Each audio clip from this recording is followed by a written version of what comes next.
Hello বন্ধুরা, welcome to my YouTube channel. তো বন্ধুরা, আশা করছি সবাই তোমরা ভালো আছো। তো আমি নিয়ে এসেছি আজকে আরও একটা ভিডিও নিয়ে।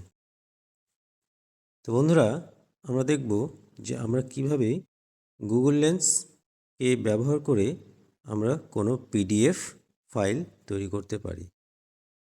তো চলো দেখে নেওয়া যাক। তো আমি প্রথমে চলে আসছি গুগলে। দেখো, এখান থেকে গিয়ে গুগল অন করবে সবাই। গুগলটাকে অন করলে এখানটায় এই যে ওপরে মাইকের পাশে একটা লেন্স আছে, ঠিক আছে? এই লেন্সটাকে অন করে নেবে।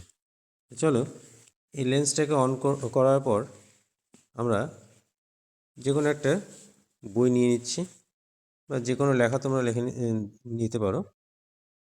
তো এখান থেকেই আমি দেখো এই একটা লেখা আমি নিয়ে নিচ্ছি। এইখানটায় এসে এখানটায় নিচে কিন্তু অনেকগুলো অপশন দেওয়া আছে, একটা ট্রান্সলেট দেওয়া আছে, অর্থাৎ এখানটায় আমরা যে কোনো লেখাকে চেঞ্জ করে নিতে পারি। সার্চ অপশানে যেতে পারি, হোমওয়ার্ক। তো আমরা এখানটা যাব এই 3 নম্বর সার্চ অপশানটা। এই সার্চ অপশানে গিয়ে আমরা কি করব, এখান থেকে ছবিটাকে সার্চ করছি, অর্থাৎ আমরা এখানটায় ক্লিক করলেই দেখো সিলেক্ট হয়ে গেল। ওকে, এই সিলেক্ট হয়ে গেলে এখান থেকে আমরা কি করব, এই যে টেক্সটটাকে আমার যেটুকু লাগবে সেটুকু আমি সিলেক্ট করে নিচ্ছি। দেখো,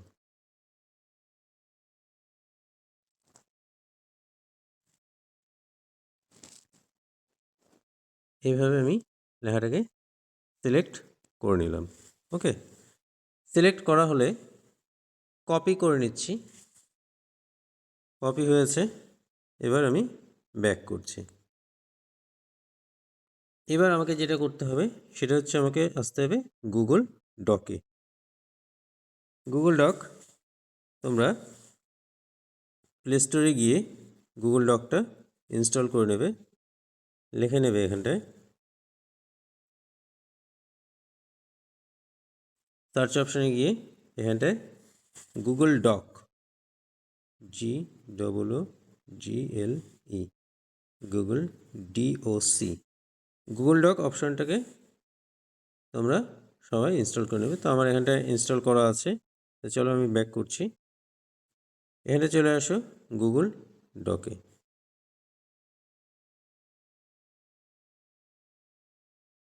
গুগল ডকে আসলে এখানটায় নিউ ডকুমেন্ট বলে একটা অপশান আছে, একটা আছে চুজ টেমপ্লেট, একটা আছে নিউ ডকুমেন্ট। ওকে, আমি চলে আসছি নিউ ডকুমেন্টে। আচ্ছা, নিউ ডকুমেন্টে এসে আমি গুগল লেন্সে গিয়ে যে লেখাটা সেটা কিন্তু আমি কপি করে নিয়েছিলাম।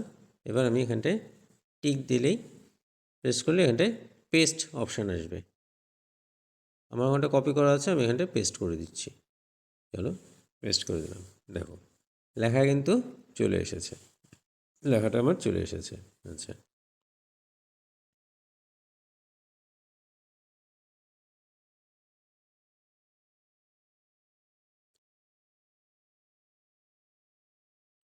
তো লেখা কিন্তু আমার চলে এসেছে। আচ্ছা, তো এখান থেকে আমি কি করব, আমি এখান থেকে লেখাগুলোকে সিলেক্ট করে আমার যেটুকু লাগবে সেটুকু আমি নিতে পারি, বাদ বাকি আমি কেটেও দিতে পারি। এখানটায় প্রেস করলে দেখো এখানটায় যে কিটা সেটা কিন্তু আসছে। এখান থেকে আমি আরও কিছু লিখতে পারি, এক্সট্রা লেখা লিখতে পারি। তো আমি আপাতত এতটা নিচ্ছি না, আমি কিছু অংশ এখান থেকে বাদ দিয়ে দিচ্ছি। এই প্যারাটাকেও আমি এখান থেকে বাদ দিয়ে দিচ্ছি। তা আমি শুধুমাত্র এই লেখাটাই নিচ্ছি। দেখো, এখানটায় গিয়ে এবার আমরা লেখাগুলোকে কীভাবে চেঞ্জ করতে পারি। আমরা আমাদের প্রয়োজন মতো আমরা এগুলো এখান থেকে কিন্তু লেখাগুলো চেঞ্জ করতে পারি, বা এখানটায় কিছু কালার, সাইজ এগুলোকেও কিন্তু আমরা সিলেক্ট করতে পারি। তো এখানটায় ফার্স্টে আমি সাইজটাকে বড় করে নিচ্ছি, সিলেক্ট করলাম, গোটা লেখাটাকে সিলেক্ট করে ওপরে যে এ আছে এটা ক্লিক করলে এখানটা আমার কিন্তু সাইজ চলে আসবে। এবার এক একটা ফোনে এক এক রকম আসে, তো আমার এখানটায় এভাবে আসছে, আপনারা একটু দেখে নেবেন। এই প্লাস অপশানে গিয়ে আমি কিন্তু লেখাটাকে বড় বা ছোট করতে পারি। ওকে, তো এখান থেকে আমি এটাকে করতে পারি। এবার লেখার যে স্টাইল সেটাকে আমি চেঞ্জ করতে পারি। নর্মাল টেক্সট, এই যে ওপরে নর্মাল টেক্সট, এখানটায় নর্মাল টেক্সট আছে, এখানটায় গিয়ে আমি কিন্তু লেখাগুলা চেঞ্জ করতে পারি। দেখুন লেখার সাইজগুলো এখানটা কিন্তু চেঞ্জ হচ্ছে। এবার এই এরিয়াল অপশানে গিয়ে এখান থেকে আমার স্টাইল সেটা কিন্তু চেঞ্জ হবে। এটা ইংলিশ লেখা হলে আরও ভালো হতো, যেহেতু এটা বাংলা, সেই জন্যই লেখাগুলো কিন্তু খুব একটা বোঝা যাচ্ছে না। যাই হোক, এখানটা দেখুন কিছু কিছু ইংলিশ লেখা আছে, সেগুলো কিন্তু লেখার স্টাইল সেগুলো কিন্তু চেঞ্জ হচ্ছে। ওকে, চেঞ্জ হচ্ছে। আচ্ছা, আর কি আছে? আর এখান থেকে আমি এটাকে লেখাগুলোকে বোল্ড করে নিতে পারি। দেখুন বোল্ড হলো, বোল্ড হচ্ছে, চেঞ্জ হচ্ছে, এবং আন্ডারলাইনও করে আমি নিতে পারি। এইভাবে আমরা কিন্তু আমাদের ইচ্ছামতো জিনিসগুলোকে সাজিয়ে নিতে পারছি। নিচে আসলে দেখতে পাবেন টেক্সট একটা অপশান আছে। দেখুন টেক্সট করলে কী হলো, এখানটায় কালো সিলেক্ট করা ছিল, এটা সাদা হয়ে যাচ্ছে। আমি এটাই রাখছি। দেখুন লেখার এখানটায় কালার চেঞ্জ আমি কিন্তু করতে পারি। নোটের ক্ষেত্রে আমরা অনেক সময় নোট যখন জেরক্স করি তখন কিন্তু কালার প্রিন্ট করে পড়তে আমাদের সুবিধা হয়। হ্যাঁ, তো সেখান থেকে আমরা কিন্তু এরকম কালার প্রিন্টও বের করতে পারি। ওকে, আচ্ছা, এটা একটা অপশান গেল। আর কি আছে, আবার আমি এতে প্রেস করছি। এবার লেখাটাকে আমি সাজিয়ে নিতে পারি, লেখাটাকে সাজিয়ে নেওয়া যেতে পারে। এখান থেকেই আমি এই অপশানটা 4 নম্বর অপশানটা সিলেক্ট করে নিলাম। আচ্ছা, আর কি আছে? আপনারা যারা কম্পিউটার জানেন তারা এই সমস্ত লেখার যে কোথায় কীভাবে নামগুলো সেটা হয়তো আপনারা একটু ভালো জানবেন।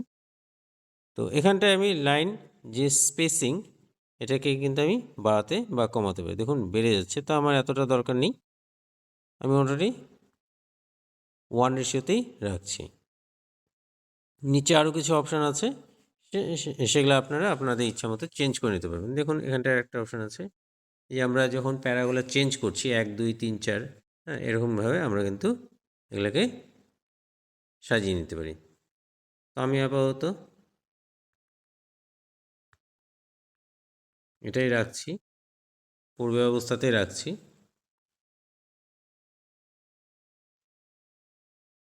ওকে, তো এইভাবে আমরা কিন্তু এই কাজগুলো করে নিতে পারি এখান থেকে। আচ্ছা, এই হলো আমার কাজ।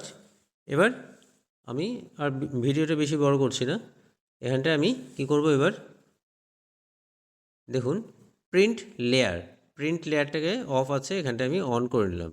এটা কিন্তু প্রিন্ট লেয়ার অবস্থাতে আসলো। আচ্ছা, এখান থেকে আমি লেখাটাকে সিলেক্ট করে কপি করছি, কপি করে পেস্ট করে দিচ্ছি। দেখুন এখান থেকে আমি কপি করছি, কপি করে পেস্ট করে দিচ্ছি। ওকে, এবার এখান থেকে গিয়ে আরেকটা খালি কাজ আছে যে পেজ সেটআপ। দেখুন পেজ সেটআপ বলে একটা অপশান আছে, পেজ সেটআপে গিয়ে আমরা এটাকে সিলেক্ট করতে পারি। পেজ সাইজ আছে, এখানটায় আমরা সাধারণত A4 পেজে করি, তাই এই A4 পেজটা আমরা সিলেক্ট করে নিচ্ছি। A4 পেজ সিলেক্ট করা হলে এই আসবে, এবং এখান থেকে লেখাটা আমি আরেকবার সিলেক্ট করে নিচ্ছি, সাইজটাকে আমি বড় করে নিচ্ছি।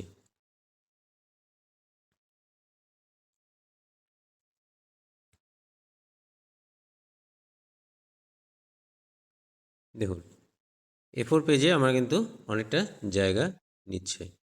আমি এটাকে A3তে সিলেক্ট করে নিব। এবার দেখুন লেখাটা কিন্তু অনেকটা আমার ছোট হয়ে যাবে। A3তে আমি সিলেক্ট করে নিলাম। দেখুন লেখাটা কিন্তু সেট হয়ে গেছে। ওকে, এবার এখান থেকে আমি কি করব, এখান থেকে আমার এইবার আমি এটাকে প্রিন্ট করব বা কারোর সাথে শেয়ার করে নিচ্ছি বিভিন্ন গ্রুপে বা হোয়াটসঅ্যাপে। তাই আমি করব কি share and export. Share and export করলে তারপর আসবে 4 নম্বর option, send a copy. Send a copy, okay, দেখে নিন। সেন্ড এ কপিতে গিয়ে ওয়ার্ড আমি করব পিডিএফ ডকুমেন্ট, এটা করব। 2 নম্বর অপশন, আমি পিডিএফ ডকুমেন্ট করলাম। এখান থেকে আমরা হোয়াটসঅ্যাপে বা প্রিন্ট আউট করে নিতে পারি। কিন্তু পিডিএফ ডকুমেন্ট হয়ে গেলে এবার ওকে করে দিচ্ছি। দেখুন আমার কাজ কিন্তু হয়ে গেছে। এবার এখান থেকে আমি যে কোনো কাউকে এখান থেকে কিন্তু হোয়াটসঅ্যাপে গিয়ে আমি কিন্তু এটা